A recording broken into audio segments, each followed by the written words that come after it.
اور ایک انتہائی افسوس کے ساتھ اب لوگوں میں عبادت میں روحانیت ختم ہو رہی ہے.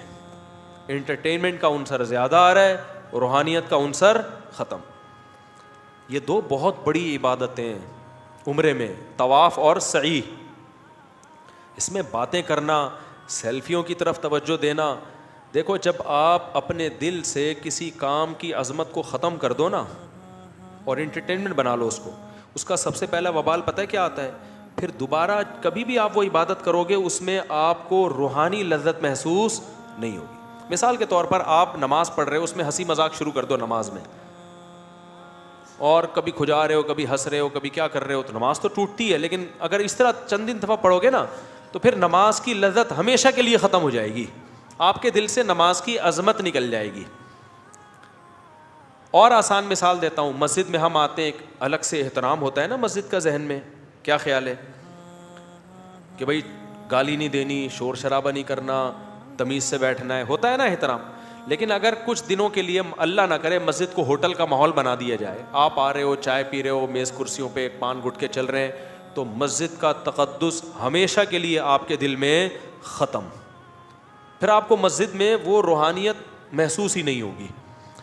تو خوب سمجھ لیں, جب آپ طواف کرتے ہیں, سعی کرتے ہیں, اگر آپ نے وہاں سیلفیوں میں, نمائش میں لگا دیا اپنے آپ کو, ہنسی مذاق میں لگا دیا, باتوں میں لگا دی. کچھ لوگ طواف کرنے گپے لگا رہے ہیں, سعی کے دوران گپ شپ لگا رہے ہیں, ہنس رہے ہیں, اور بھائی کیا حال ہے, اور بھائی تھوڑا اسپیڈ پکڑ لیں, تھوڑا سا تیز چلے, ابھی تھوڑا آہستہ ہو جا.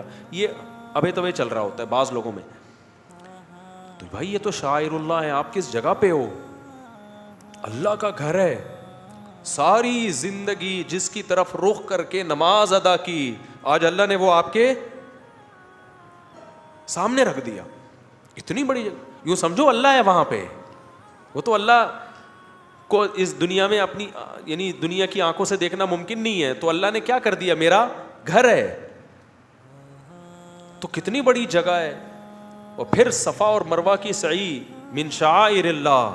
یہاں حضرت ابراہیم کی زوجہ نے ایک بہت بڑی قربانی دی تھی, اپنے بچے کو لے کے تڑپایا تھا انہوں نے اللہ کے لیے. بھوک, ابراہیم علیہ السلام اپنی زوجہ کو ایسی جگہ پہ چھوڑ کر آ گئے, کوئی گھاس کا تنکا بھی نہیں ہے. کتنی بڑی قربانی ہے. انہوں نے کہا اللہ کی خاطر صبر کروں گی بس. صحیح بخاری کی حدیث ہے کہ حضرت ہاجرہ نے ابراہیم علیہ السلام سے پوچھا, آپ ہمیں یہاں کیوں چھوڑ کے جا رہے ہو؟ وہ جواب ہی نہیں دیتے تھے, بار بار پوچھتی تھی. آخر میں ایک سوال پوچھا کہ اللہ کے حکم پہ کر رہے ہیں, یہ کہاں سے اونٹ پہ چل کے آئے ہوں گے ریگستانوں کو کراس کر کے. آپ دیکھ لو ذرا بیت المقدس سے سفر ذرا دیکھو آپ, شام سے سفر, شام سے ہوتے ہوئے آئے یہاں پر مکہ, ریگستان ہے لمبے لمبے. زوجہ بار بار پوچھ رہی ہے کہاں لے جا رہے ہو بھائی, اور چھوڑ کے آ رہے ہو ہمیں. جب کئی بار پوچھا, پھر پوچھا بتائیں اللہ کے حکم پہ کرنے, اور فرمایا ہاں. تو حضرت حاجر نے فرمایا اذا لا یضیعنا, پھر اللہ ہمیں ضائع بولو نہیں کرے. کیسا توکل پیدا ہوتا ہے یار, اللہ کے لیے جب قربانی دی جا رہی ہے تو پھر اللہ ضائع نہیں کرتا. اور قربانی ہی اللہ چاہتے ہیں بھائی. کتنی بڑی یادگار ہے. پھر وہاں حضرت ہاجرہ کا اللہ کو دوڑنا کتنا پسند آیا, کیونکہ قربانی دی ہے نا, اللہ قربانی مانگتا ہے. آج ہمارے زندگی میں قربانی بولو نہیں ہے. کوئی اللہ کے لیے نہ پسینہ بہاتے ہیں, خون تو بہت دور کی بات ہے, فجر کی نماز نہیں پڑھی جاتی آج نیند قربان کر کے. تو قربانی دی, اس قربانی کی اللہ نے کیسی قدر کی ہے. کیسے دیوانوں کی طرح بھاگ رہی تھی نا, کیا حال ہوا ہوگا. عورت اپنے بچے کو بھوکا پیاسا برداشت کر سکتی ہے؟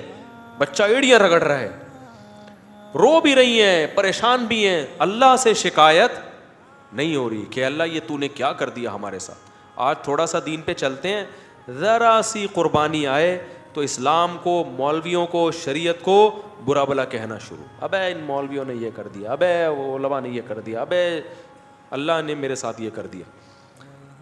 بچہ قحط سے مر رہا ہے, بھوک پیاس سے, دوڑ رہی ہیں, جو ان کے بس میں ہے وہ کر رہی ہیں. زبان سے کوئی اللہ کے خلاف شکایت بولو نہیں. ادھر کتنی مشکل ہے, تھک جاتا ہے آدمی اچھا خاصا صفا مروہ کی صحیح میں. اور اب تو کافی حد تک پلین ہو گیا, پہلے تو پہاڑ پہ چڑھنا, پہاڑ پہ اترنا ایسے تھا. کتنا بڑا واقعہ ہوا ہے, اور اس کو کیا بنایا جا رہا ہے, انٹرٹینمنٹ. سیلفی نہ کہیں فوت ہو جائے اپنے گھر والوں, بھائی بعد میں بنا لینا سیلفی, ہم منع نہیں کر رہے, ایک یادگار رکھ لینا اپنے پاس. ابھی تو فوکس کرو کس کو, عبادت کو فوکس کرو. وہ دل میں استحضار رکھو کہ اللہ کی ایک نیک بندی یہاں دوڑی تھی. جب وہاں دوڑو نا, دیکھو اسلام کی ساری عبادتوں میں وقار ہے. حدیث میں آتا ہے جماعت نکل بھی رہی ہو نا, دوڑ کے مت آؤ مسجد میں, کیونکہ یہ وقار کے خلاف. دوڑنا ہے تو جاگنگ کرو, جا کے پارک بنے ہوئے ہیں, گلی محلے دوڑنے کی جگہ نہیں ہے. وقار ہے وہاں, کیا ہے اس وقار کو ایک طرف رکھ دو.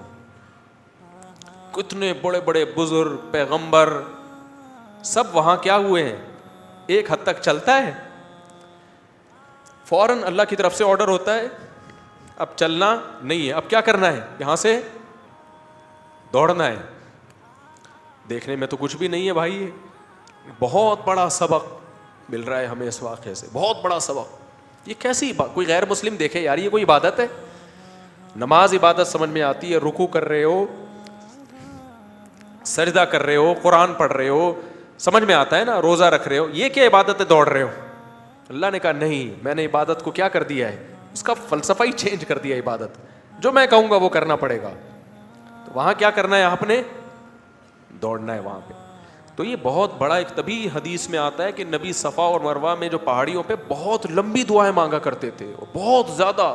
ہمارے جتنے اکابر حج کرنے جاتے تھے, عمرہ کرنے, ہمارے شیخ مفتی رشید احمد صاحب بھی اور جو میرے شیخ ہیں بھی وہ بھی, ہم نے سب کو دیکھا ہے کہ صفا مروہ پہ لمبی لمبی دعائیں, کیونکہ یہ دعا کی قبولیت کا موقع ہے. واقعہ ہوا تھا یہاں پہ, اس کا واسطہ اللہ کو دیا جا سکتا ہے.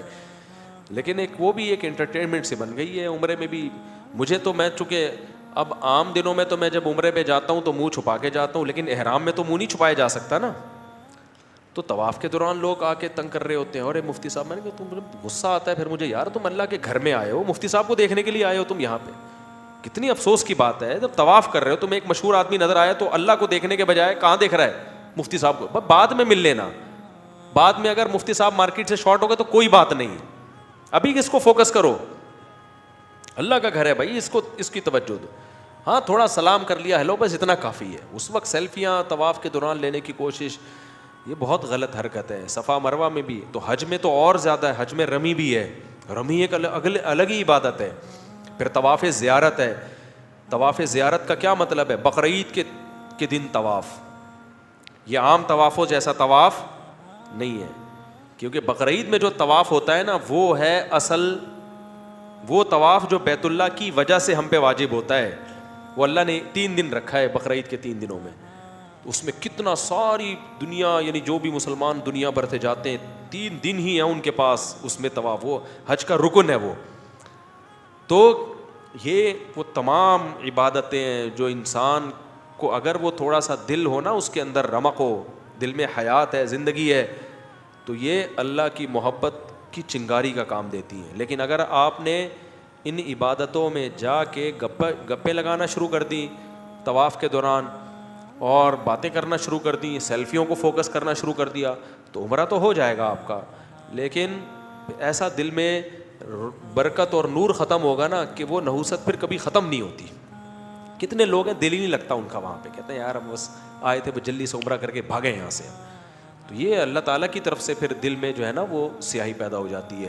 تو اللہ نے کیا فرمایا, ان اول بیت وضع للناس للذی ببکۃ, یہ مکہ میں جب پہلے لوگ جایا کرتے تھے نا, اب تو آسان ہو گیا نا, ہر غریب سے غریب بھی جا رہا ہے. پہلے زمانے میں جب حج عمرے کے لیے لوگ جاتے تھے, چیخیں نکل جاتی تھی لوگوں کی, بے ہوش ہو جاتے تھے, کئی مہینوں کا سمندری جہازوں کا, اونٹوں کا سفر کر کے پہنچتے تھے اللہ کے گھر کو دیکھنے کے لیے.